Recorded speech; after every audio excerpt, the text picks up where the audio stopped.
ಪ್ರಧಾನಿ ನರೇಂದ್ರ ಮೋದಿ ಅವರ ಕಾರ್ಯಕ್ರಮಕ್ಕೆ ಮೈಸೂರಿನ ಮಹಾರಾಜ ಕಾಲೇಜು ಮೈದಾನ ಸದ್ಯ ಸಕಲ ರೀತಿಯಲ್ಲೂ ಕೂಡ ಸನ್ನದ್ಧವಾಗಿದೆ.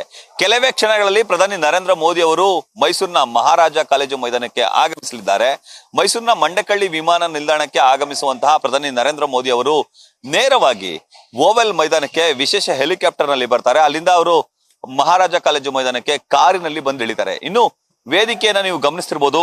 ಈ ವೇದಿಕೆಯಲ್ಲಿ ಮಾಜಿ ಪ್ರಧಾನಿ ದೇವೇಗೌಡ, ಮಾಜಿ ಸಿಎಂ BS ಯಡಿಯೂರಪ್ಪ ಹಾಗೂ HD ಕುಮಾರಸ್ವಾಮಿ ಆದಿಯಾಗಿ BY ವಿಜೇಂದ್ರ ಕೂಡ ಈ ಒಂದು ವೇದಿಕೆಯಲ್ಲಿ ಇರ್ತಾರೆ. ಇನ್ನು ಮೈಸೂರು, ಮಂಡ್ಯ, ಹಾಸನ ಹಾಗೂ ಚಾಮರಾಜನಗರ 4 ಲೋಕಸಭಾ ಕ್ಷೇತ್ರಗಳ ಅಭ್ಯರ್ಥಿಗಳು ಕೂಡ ವೇದಿಕೆ ಮೇಲೆ ಇರ್ತಾರೆ. ಇನ್ನುಳಿದಂತೆ ವೇದಿಕೆಯಲ್ಲಿ ವಿಜಯ ಸಂಕಲ್ಪ ಸಮಾವೇಶ ಇರುವ ಕಾರಣದಿಂದಾಗಿ ಮತ್ತೊಮ್ಮೆ ಮೋದಿ ಎಂಬ ಕೂಗು ಕೂಡ ಕೇಳಿ ಬರೆದಿದೆ. ಇಲ್ಲಿ ಒಂದಷ್ಟು ಮಂದಿಗೆ ಸನ್ಮಾನ ಕಾರ್ಯಕ್ರಮ ಕೂಡ ಹಮ್ಮಿಕೊಳ್ಳಲಾಗಿದೆ.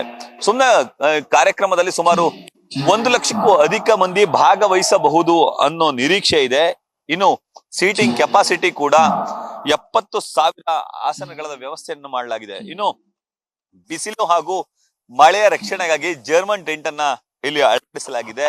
ವೇದಿಕೆಯನ್ನು ಕೂಡ 30 x 100 ಅಡಿ ಅಗಲದಲ್ಲಿ ಸದ್ಯ ಅದನ್ನ ನಿರ್ಮಾಣ ಮಾಡಿರೋದು. ಇನ್ನು ಮೈಸೂರು ನಗರಾದ್ಯಂತ ಬಿಗಿ ಪೊಲೀಸ್ ಬಂದೋಬಸ್ತನ್ನ ಕಾಯ್ದುಕೊಳ್ಳಲಾಗಿದೆ. 1000ಕ್ಕೂ ಹೆಚ್ಚು ಮಂದಿ ಪೊಲೀಸರನ್ನ ನಿಯೋಜನೆ ಮಾಡಲಾಗಿದೆ. ಮೈಸೂರಿನ ಆಯಕಟ್ಟಿನ ಸ್ಥಳಗಳು ಹಾಗೂ ವೇದಿಕೆಯ ಮತ್ತೆ ಓವೆಲ್ ಮೈದಾನ, ಮಂಡಕಳ್ಳಿ ವಿಮಾನ ನಿಲ್ದಾಣ ಈ ಭಾಗಗಳಲ್ಲಿ ಬಿಗಿ ಪೊಲೀಸ್ ಬಂದೋಬಸ್ತನ್ನ ಕಾಯ್ದುಕೊಳ್ಳಲಾಗಿದೆ. ಅದ್ರ ಜೊತೆಗೆ ಶ್ವಾನದಳ ಹಾಗೂ ಬೆರಳಚ್ಚು ತಜ್ಞರು ಕೂಡ, ಬಾಂಬ್ ಪತ್ತೆದಳದವರು ಕೂಡ ತಪಾಸಣೆ ನಡೆಸ್ತಿದ್ದಾರೆ. ಇದ್ರ ಜೊತೆಗೆ ಯಾವುದೇ ಅಹಿತಕರ ಘಟನೆಗಳು ಸಂಭವಿಸದ ರೀತಿಯಲ್ಲಿ ಎಚ್ಚರಿಕೆಯನ್ನು ಕೂಡ ವಹಿಸಲಾಗಿದೆ. ಇನ್ನು ಮೈತ್ರಿ ಸಮಾವೇಶ ಆಗಿರುವ ಕಾರಣಕ್ಕಾಗಿ JDS ಹಾಗೂ ಬಿಜೆಪಿಯ 2 ಕಾರ್ಯಕರ್ತರು ಕೂಡ ಆಗಮಿಸ್ತಾರೆ. ಹಾಗಾಗಿ ಅವರೆಲ್ಲರಿಗೂ ಕೂಡ ಯಾವುದೇ ಅನಾನುಕೂಲ ಆಗದ ರೀತಿಯಲ್ಲಿ ಕೂಡ ಎಚ್ಚರಿಕೆಯನ್ನ ವಹಿಸಲಾಗಿದೆ. ಇನ್ನು ಕಾರ್ಯಕ್ರಮದಲ್ಲಿ ಪ್ರಧಾನಿ ನರೇಂದ್ರ ಮೋದಿ ಅವರು ಜನರನ್ನ ಅಂದ್ರೆ ಸಾರ್ವಜನಿಕರನ್ನ ಉದ್ದೇಶಿಸಿ ಸುದೀರ್ಘವಾಗಿ ಭಾಷಣವನ್ನ ಮಾಡಲಿದ್ದಾರೆ. ಭಾಷಣದ ಬಳಿಕ ಅವರು ನೇರವಾಗಿ ಇಲ್ಲಿಂದ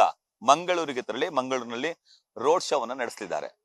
ಕ್ಯಾಮರಾ ಪರ್ಸನ್ ವಿನಯ್ ಜೊತೆ Ravi Pandavapura, news first, Mysuru. News first ನಿರ್ಭೀತಿಯಿಂದ ನಿಮ್ಮ ಪರವಾಗಿ.